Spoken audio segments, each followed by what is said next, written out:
Je voulais vous montrer un truc que je trouve plutôt pas mal, qui est possible avec l'Apple TV et un service qui s'appelle unlocator.com.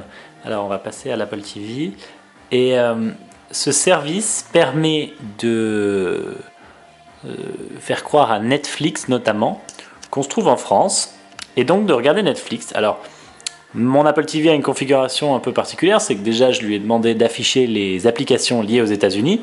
Et en plus, j'ai changé mes DNS, ce qui me permet d'avoir accès à Netflix. Alors, pour vous montrer où ça se passe, c'est dans les réglages qu'on voit à droite ici. Et dans iTunes Store, voilà, emplacement, j'ai choisi United States. Je ne sais plus si c'est nécessaire, mais je crois que oui, puisque c'est de là qu'on va voir l'application. Ensuite, dans Général puis Réseau, voilà, là j'ai mon Wi-Fi. Et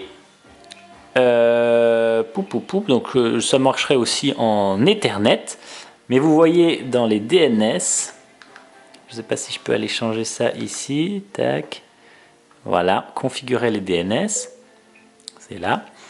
J'ai entré manuellement 050 112 186 233 qui est un des deux DNS du service unlocator.com, c'est leur serveur, alors que tout le reste est en automatique, mais les DNS je les ai mis en manuel. Ce que ça permet de faire, c'est que quand la box essaye de se connecter à netflix.com, unlocator.com est capable de rediriger le trafic vers où ils veulent, notamment le faire passer par des serveurs à eux, un proxy en gros, qui peut lui se trouver aux États-Unis et me permettre de regarder la télé. Et vous allez voir, ça marche du tonnerre. Donc là, je lance l'application. Tout ça se passe avec une Apple TV, mais ça peut aussi se faire avec une Xbox 360 et tout. Donc bon, déjà, ça marche, alors que si vous n'aviez pas les DNS, à cette étape, vous n'auriez même pas pu arriver, puisqu'on vous aurait dit que vous n'êtes pas aux États-Unis. Moi, je suis aux États-Unis. Voilà, et puis je sais pas ce qu'on peut mettre comme bêtise de film. Un bon vieux Tomb Raider. Alors, donc il y a toujours un petit buffering, ça dépend de la connexion que vous avez à la maison.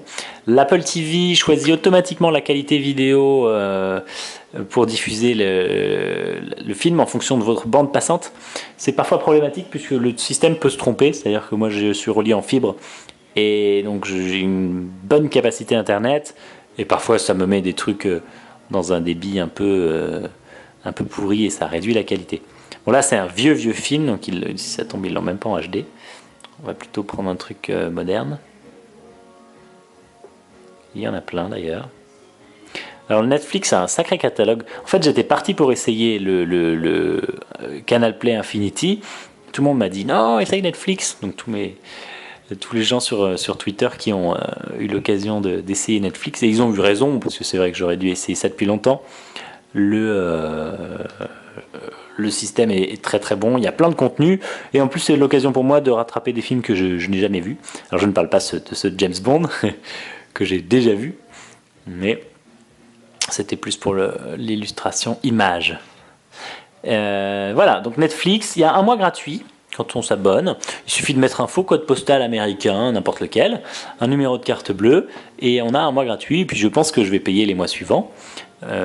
J'espère que le service unlocator.com, qui est gratuit pour le moment, ne sera pas trop cher quand il sera hors de sa bêta. Et peut-être que d'ici là, Netflix sera dispo en France. Donc là, j'ai de la haute définition. Et c'est ce que... Bon, moi je peux le voir, mais c'est peut-être difficile à percevoir en vidéo, mais parfois la qualité de la vidéo change toute seule à cause de l'Apple TV ou des systèmes de Netflix. Mais bon, c'est globalement bon. Ce sera sûrement encore meilleur le jour où Netflix aura des serveurs en France, bien sûr, ou en tout cas en Europe, pour des questions de peering. Et puis surtout quand mon trafic ne passera pas par Unlocator, puisqu'a priori c'est la façon dont ils font fonctionner leur système, et que bien sûr eux peuvent avoir des limites aussi de bande passante, donc ça crée un goulot d'étranglement qui n'existe peut-être pas avec les serveurs utilisés par Netflix, qui sont d'ailleurs chez Amazon, si ma mémoire ne me trompe pas. Bref, voilà, on va pas se faire tout le James Bond ensemble, je vous aurais bien invité à la maison. Après, il y a d'autres applis qui sont accessibles apparemment depuis l'Apple TV, mais je ne les ai pas essayées puisque ça ne m'intéresse pas.